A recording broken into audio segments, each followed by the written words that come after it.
Well, good morning, everyone. This is Lee Andrews from 𝐂𝐡𝐚𝐭, and today we have a very special guest, Adam Woollacott. Did I pronounce your name correctly, Adam? Yes, perfectly.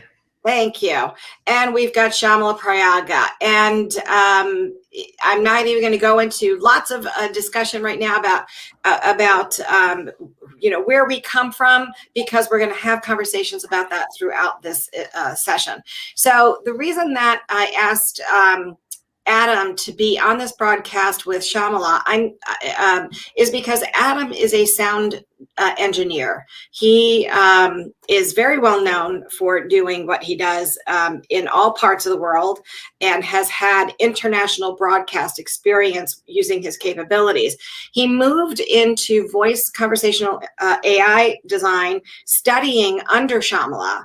And we're going to talk to them about this relationship. And this is important. If you are looking for work, if you are in a career transition, or you are trying to decide if you're in user experience or digital design, what is the next step?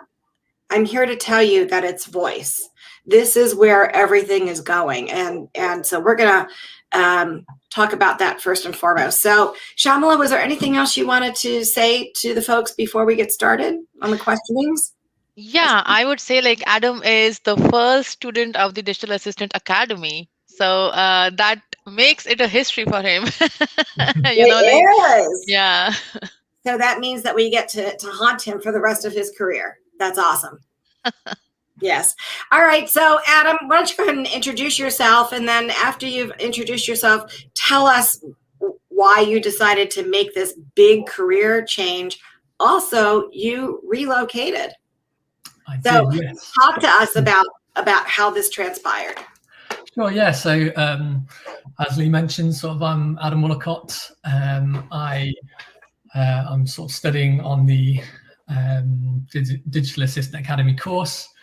I'm currently living in Montreal. However, I am originally from England, as you can probably tell from my accent. I have a background in audio, sound design, and sound engineering. Having previously worked for a English soccer club for the past three years. And I moved to Montreal, when was it?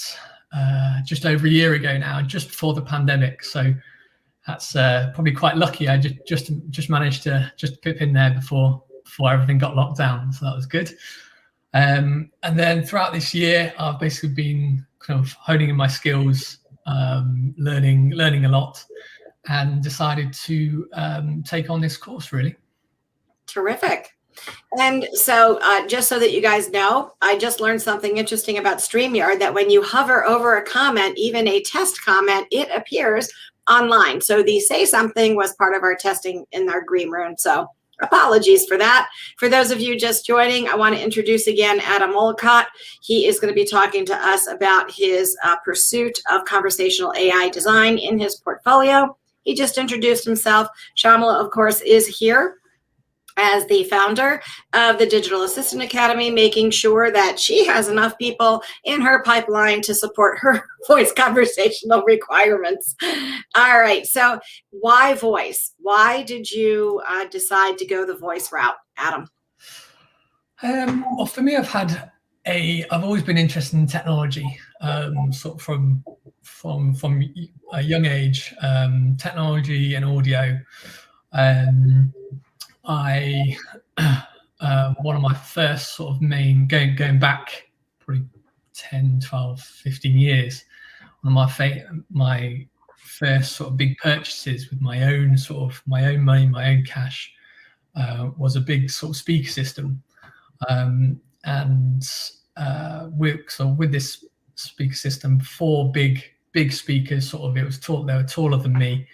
And I was able to sort of use kind of my skills, practice my skills in kind of with the audio side, with the cabling, the using microphones and everything like that, and sort of with a background in sound and music technology through my studies, and then this year, obviously with the change, moving to Montreal, I sort of decided that it was kind of a bit of time for a change for me, and I actually I started going to a few kind of conferences. Obviously, they're all online, and I think one of the first ones, I think it was April last year, and it was, I think, Voice of the Car conference, which I think Shyamala, you spoke at, which is really interesting. So that was my first sort of kind of look into the industry, and then since then I think I did a couple of short courses throughout the year, and a lot of reading just to look into the industry, and I just find it's such an interesting sort of area to go into. There's such there's a big trajectory that the industry is going into, and I feel like although some say it's sort of relatively new, but it's been around for a while. I find that it's got so much room for improvement, and there's so much to do, and that's why I'm kind of excited to get into it whilst I can. Yeah, I think that's a great idea. So I think that there's overlap between what you do as a sound engineer and voice, obviously, right? So not only will you be able to design those interactions, right, the conversational AI, but you can also be part of the other aspect. What is the audience actually hearing, right? What are all the senses? Right? You can attack it from all sensory points. Shyamala, so it's interesting. The students that you're seeing that are interested in your program, are they coming from any particular areas? Is it UX? Is it sound? Are you seeing any trends? Yeah, I'm seeing a trend, not in terms of the skill sets in general. Adam comes from a sound design background, and then there are two students who come from UX background, and Sulekha comes from development background. So we have students from different backgrounds, and I don't see a pattern there when it comes to the skill sets or the background where they are coming from. But what trend I have seen is all the students who are joining the academy are trying to transition from their current role, either like for example, Bhargav comes from finance background and operations background. He knows nothing. So there are people in this course who are completely new to the industry in general. They are not like just adding on a new skill set like UX or something, right? Especially with UX, yeah, you just have to do a little bit more. But people who have joined are completely new to this industry or completely wanting to get immersed into this program, and they are not just here for a certification, like I'll just do 4 week certification and that's it. So that is the commonality which I have seen. Like the pattern I'm seeing is people who just want a certificate or just high level are going to our competitors and just getting the course, but people who want to completely transition and are completely vested to get into voice design, they are the kind of people who are joining us regardless of the background. And so I know that that's part of the screening process to get into the program in the first place, is that you're just not giving, yes, you completed it. You actually have to prove that you know something so that day one you can have a contribution.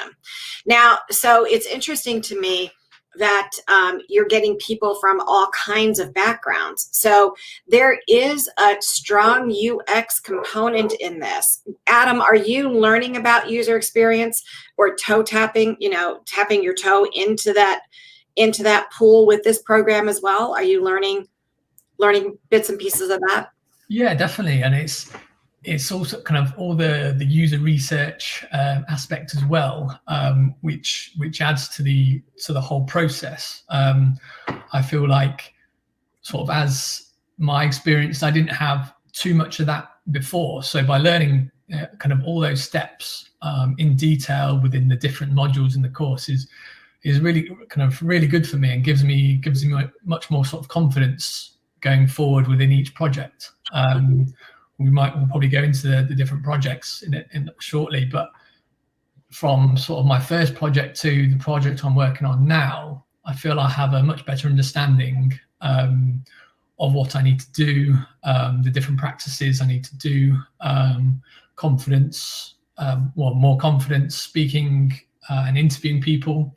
And I feel that that's all so important within, obviously, the role of a conversational voice interaction designer.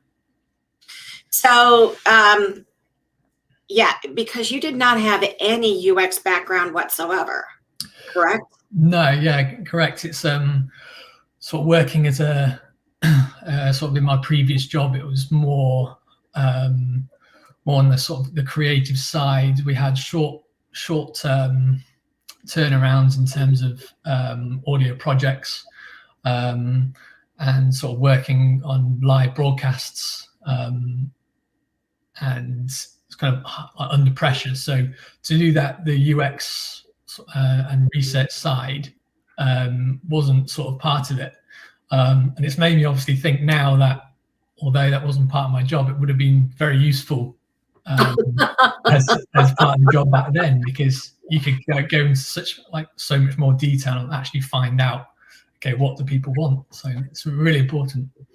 I mean, you had a little bit of that, right? I mean, you knew what quality was and what quality was not. So it's not like you weren't concerned about whether or not you're on. And the other thing is that when you're broadcasting to the world, which you were responsible, that was part of your job, you knew what was going to work and what wasn't going to work for whatever that audience was. So a lot of that translated.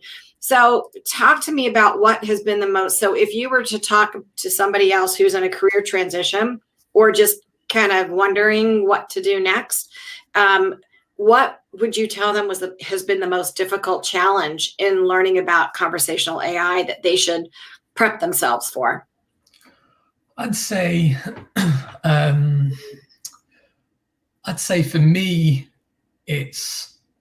I think personally for me, it's more of the that background research, as we've been saying. Like, I really enjoy sort of the technical aspect and learning all about sort of the different speech technologies, and I guess there's quite a lot in that. There's a lot of technology involved. It's not just as simple as here's this one technology and this is how it works. There's loads of different technologies that work together. So by understanding sort of all that technology, like, although throughout this course you don't need to know sort of every single thing like 100%, but in order to sort of have a good a steady sort of ship, you need to sort of know the basics of how this technology works. And also I'd say sort of the research aspect. I wasn't confident sort of interviewing people, so by learning that aspect of it has made me so much more confident in the work that I'm doing. So I'd say sort of all the technologies involved and sort of the researching and interview background side. It's been the most challenge. Because that's not typically what a sound engineer does, right?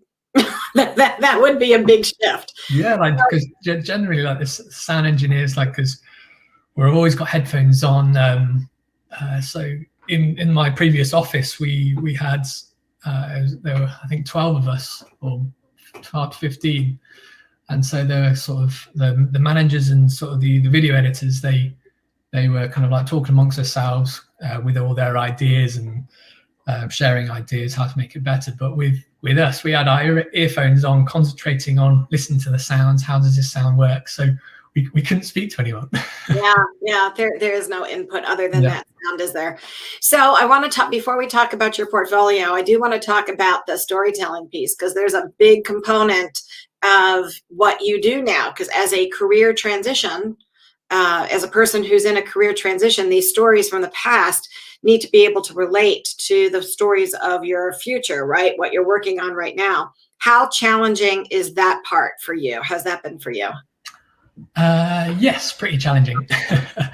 I'd say to be able to kind of tell people about so what I've done in an actual efficient way, I feel has been difficult for me. But I feel like I'm on a good path. I feel like I'm kind of improving every day with the more sort of experience I have learning, and also having kind of your support, Lee, from all the different aspects of confidence and actually how to tell a story. So those that don't know, Lee is sort of my sort of career coach within this course, and it's brilliant. It's kind of, she can tell me various things, but at the end of the day, it's up to me to sort of practice them, and use that knowledge that she kind of gives me, and Shyamala as well, and hopefully sort of gives me confidence for the future. Yeah, and I think I mean, there's been a huge progress since when we first met, and so that's what and I think that's important as you learn anything, right? Are you seeing progress? Because if you're not seeing that progress throughout that training program or throughout that training process, because this is an ongoing lifelong learning thing, right? Yeah. So if you're not constantly seeing progress in whatever you're doing, you need to rethink and move forward. So let's get into some of the work that you're doing. And we have a question here, Adam.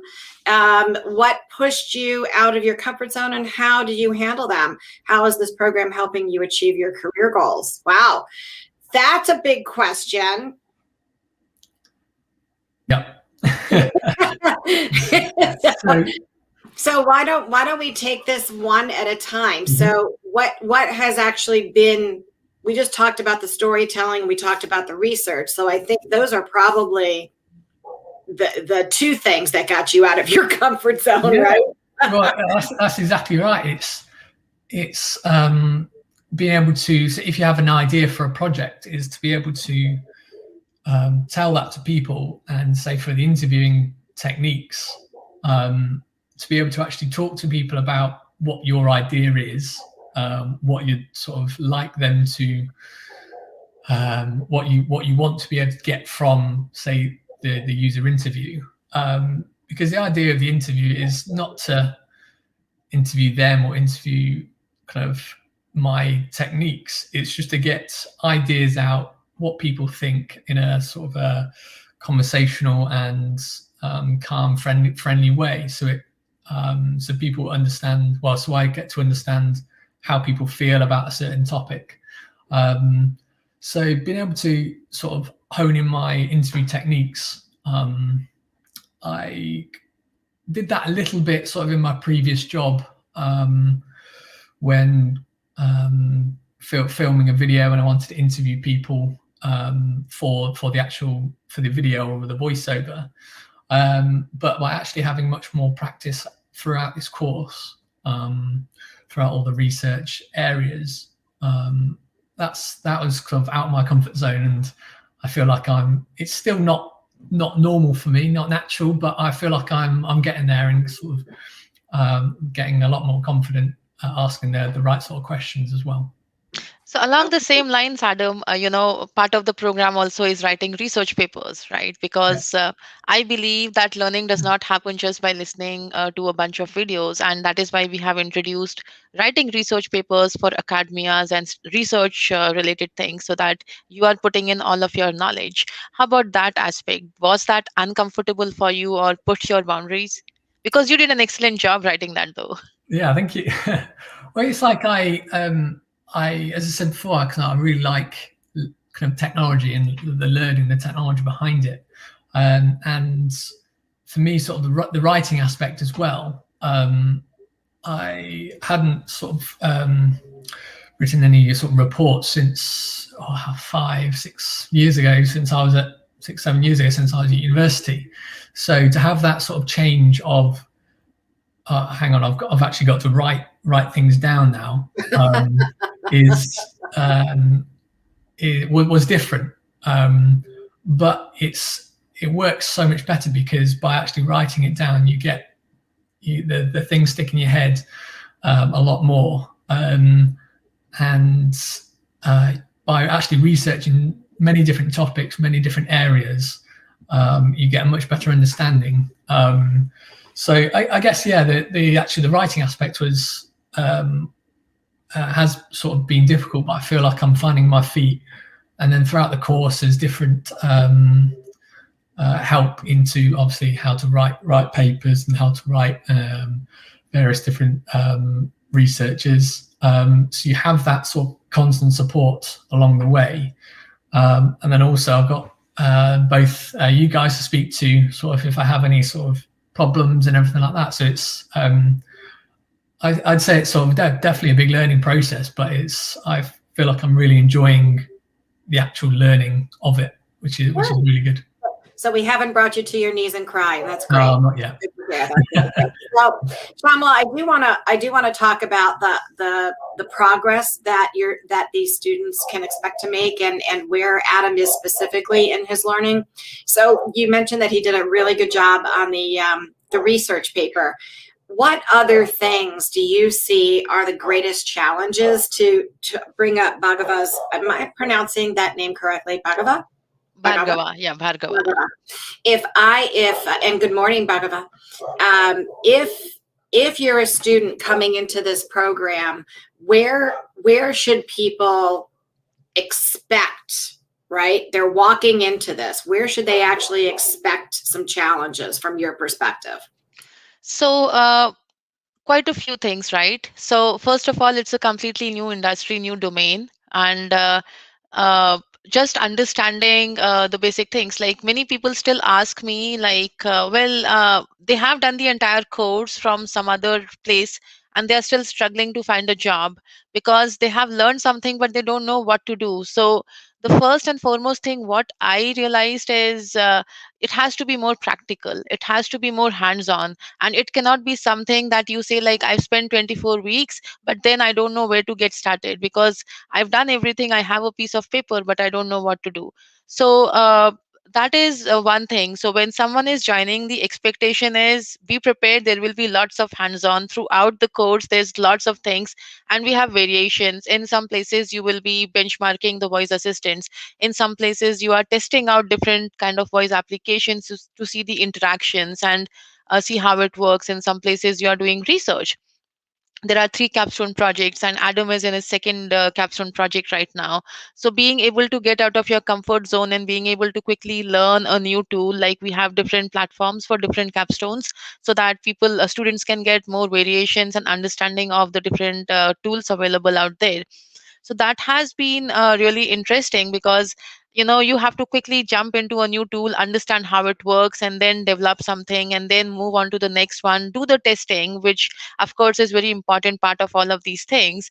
And students, all the students here, they come from a background where they may have done something like interviews Adam mentioned, but not a lot of usability testing or a lot of observations or a lot of focus groups or things like that. So this course is pushing the students to do all of those, which they will be doing day in and day out in any conversational design or voice tech industry. So I would say that's the most important thing. Which leads me to the next question. So Adam, you are not working in a full-time role right now, correct? Correct, yeah. So you've got this is your primary focus. Yes, that's right. Yeah, I was kind of that was the idea of this course for me. I was like, well, I've got this sort of 6-month course. Let's use the time that I have and go into this sort of full-heartedly. First couple of months, I was studying French alongside it as well. So that was had French for 5 hours every morning. Being in Montreal, it's got to be able to sort of learn those skills, which is slowly improving. It's not quite, my French isn't quite there yet, but we're getting there. But yeah, so it's kind of the French and this voice interaction design course. So hold on a second, Adam. I'm seeing a trend here. So Shyamala, the people that are in your program, they're like overloaded with stuff. So Adam is not only did he relocate to a different country, he's learning a new language and he's learning conversational AI. That's like 2 full-time jobs right there. So how are people squeezing? I mean, if you're in a career transition and you're currently working, is this a program that they can squeeze in? I mean, Adam, seriously, is this a program that you could have easily squeezed in if you had a 40-hour-a-week gig? I think obviously you can do it, and the good thing about it is you can work at your own pace. So they kind of it's sold as sort of a 6-month course, but you can, if you want to work, if your pace is a little bit slower, it's slower, and it doesn't matter. But it's up to you to, as long as, well, from the idea that I get, as long as you put in the work and the hard work, you'll eventually get to where you need to be. Yeah. Doesn't matter sort of on the time scale of it. So it's prioritizing. It's Yeah. really about prioritizing. I do want to get to PJ's question. PJ, thanks for joining us this morning. PJ and I have known each other over the years online, and you know, one of these days, PJ, we're going to make this a real, you know, in-person gathering. But thank you for your question. Would you recommend obtaining a digital assistant certification with a digital science certification to increase your chances of getting employed? There's two sides to this. So, and I'm going to address this as the career person on this call. So PJ, you only need, remember, any education is always best if you're going to work for somebody else, right? People need to see that you know what you're doing if they want to hire your capability. If you are looking for jobs in that area, then any type of formally recognized learning is certainly going to help you. Data science and voice are two very different things. Would you agree, Shyamala? And I work with data scientists as well. Very, very different. So it depends on how broad you want your portfolio to be and what job you're actually looking for. Education can never hurt you, ever, ever, ever. It just depends on what your career strategy is. Shyamala, what do you think about that? I totally agree with you on that aspect. Like, it's good to have, but it's not mandatory. Like, data science is completely different thing. In this course, you're learning how to design voice applications, how to design, what are the like aspects of voice interaction, things like that. A little part of the data science is in our program, and Adam also did the natural language part of things. And there are things where you'll be learning how to collect data, how to synthesize data, and also be learning how to map the intents to utterances and all of those things, which is important as a part of your job. But you're not expected to learn the entire data science aspect of things. So whatever is required in order to succeed in this role as a voice interaction designer has already been put into this program for you to learn. So you're not expected to learn something new, but any knowledge is not bad for us. So if you want to do, definitely you can do, but it's not a mandatory thing to. I'll just sort of chime in on that as well. As we kind of mentioned a little bit, is within the course is such a wide variety of things you learn, but you, as sort of said, it's, you don't have to know everything 100%, but by being able to know bits and pieces, you can talk to different parties and different developers, different stakeholders, and have a better idea of, okay, what can they do and what can't they do. So then when you're in your design and creation conversational design process, then you can design, well, hopefully try to design better solutions, and being able to communicate with other members of the teams as well, much easier. Let me unmute myself. So PJ is also asking, so more of a focus on NLP and UX design. Again, that can't hurt, but that's certainly a huge part of conversational design, isn't it, Shyamala? Right, that is. So focus on, so NLP is very broad. NLU is what we focus on, which is important for conversation design and voice interaction design. So, and UX design, yes, these two are very important skills, and these are already tied into the program. So throughout the program, we also have additional courses for the students to do, like how to do UX research, and also, you know, the basics of UX design, the principles of UX design, because we can always adopt from those when we are designing. We also need to think about the heuristics of UX in our conversation design. So those things are already tied into. So like I mentioned, whatever is needed for you to succeed are already tied into the program, including the natural language understanding piece of things and the UX design piece of things.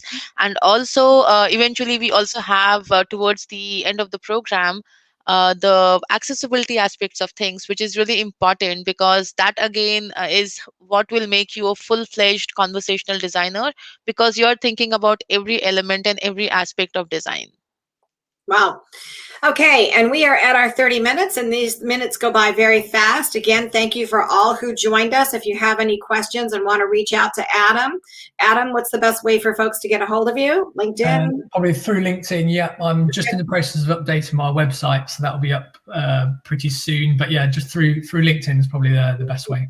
When are you going to be available to start a full-time job? When are you going to graduate from this and be ready for a full-time job? I'd say sort of looking at around May time. Okay. Yeah. All right. For the end of the course. Yeah. And for those of you who are watching and don't realize who Shyamala is, I'm going to remind you one more time. She is the head of Ford's autonomous vehicle conversational AI design. And, you know, she knows what she's talking about. So I appreciate it. We have one more question. Can we answer this for PJ before we hang up? What tools do you use? Adobe XD?